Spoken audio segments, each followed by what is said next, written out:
JMD online class में आपका स्वागत है। आज का हमारा विषय है मैथ क्लास 9 का एक्सरसाइज 13.1। नई बुक में 13.1 है और पुरानी बुक में 13.3 है। ठीक है, तो पहला सवाल देखते हैं। एक शंकु के आधार का व्यास 10.5 सेंटीमीटर है और इसकी तिर्यक ऊंचाई 10 सेंटीमीटर है। इसका हमें वक्र पृष्ठीय क्षेत्रफल ज्ञात करना है, शंकु का वक्र पृष्ठीय क्षेत्रफल। तो इन सवालों का अगर आपको करना है तो क्या करना है कि आप ये देखिए कि इसमें दे क्या क्या रखा है। जो जो इन्होंने जानकारी दे रखी है उसको पहले लिख लो और हमें ज्ञात क्या करना है उस पर ध्यान देना। ठीक है, तो क्या दे रखा है? व्यास दे रखा है हमें। व्यास को इंग्लिश में डायमीटर बोलते हैं, जिसको हम डी से दिखाते हैं। तो हमें डी कितना दे रखा है? 10.5 सेंटीमीटर। तो याद रखना, कभी भी अगर हमें व्यास दे रखा होगा, डायमीटर दे रखा होगा, तो हमें पहले उससे रेडियस मतलब त्रिज्या निकालनी है। ठीक है, तो त्रिज्या निकालने को क्या फॉर्मूला होता है? तो त्रिज्या को हम r बोलते हैं और इसका फॉर्मूला होता है d बाई में 2। ठीक है, d बाई में 2 इसका फॉर्मूला होता है। तो d हमें दे रखा है 10.5 और बाई में 2।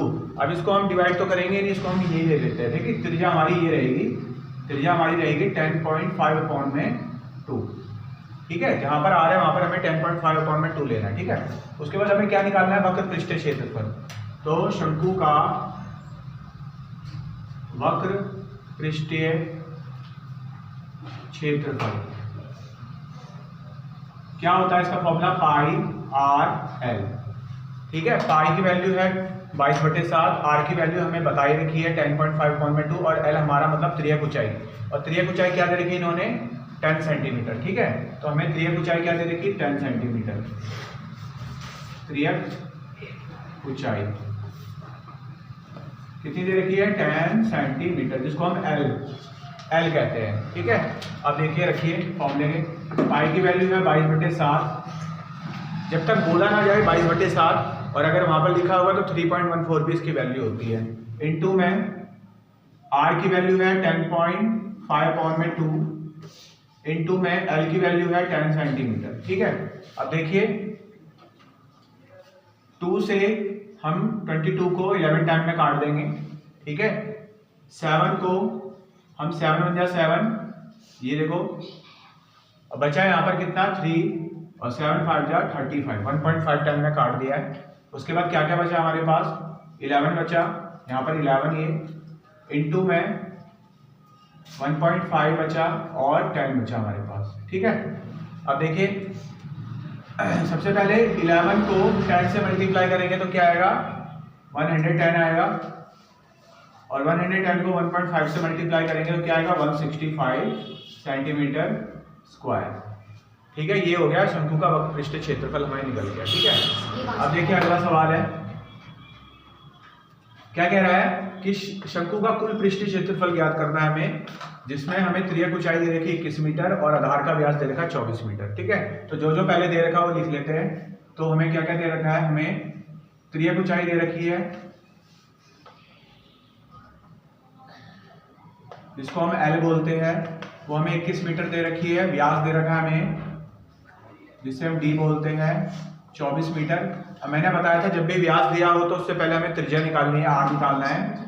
तो हमें त्रिज्या निकालनी है, तो त्रिज्या निकालने का फॉर्मूला क्या होता है? डी बाई में 2। तो डी कितना दे रखा है? 24 बाई में 2, कैंसिल हो गया 12 मीटर। तो हमारी आर कितनी आ गई है? आर हमारी आ गया 12 मीटर। ठीक है, अब देखिए फॉर्मूला क्या होता है इसका कुल पृष्ठीय क्षेत्रफल का, शंकु का कुल पृष्ठीय क्षेत्रफल का फॉर्मूला होता है पाई आर ब्रैकेट में एल प्लस आर।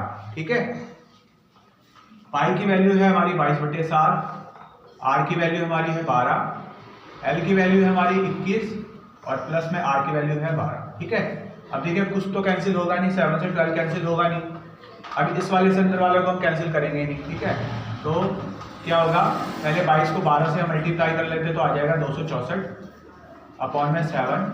अब इनटू में क्या बचा हमारा? इन दोनों को प्लस करेंगे 21 और 12 को, तो ये हो जाएगा 33। ठीक है, 33 हो गया। ठीक है, अब क्या करेंगे? 264 और 33 को हम आपस में क्या कर देंगे? मल्टीप्लाई कर देंगे, तो ये हो जाएगा 8 7 और ये आ जाएगा 8 7 12 19 7। 12 97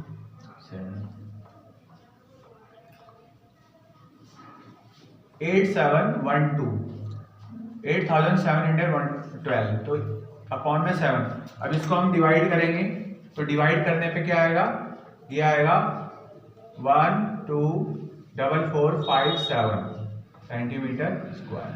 ठीक है, इसको अगर हम इससे डिवाइड करेंगे तो ये हमारा आंसर आएगा 1244.57 सेंटीमीटर स्क्वायर। ठीक है, तो ये 2 क्वेश्चन मैंने करवाए हैं और नेक्स्ट क्वेश्चन अगली वीडियो में होगी। अगर आपको ये टॉपिक अच्छा लगा हो तो लाइक कीजिए, शेयर कीजिए, सब्सक्राइब कीजिए। नमस्कार।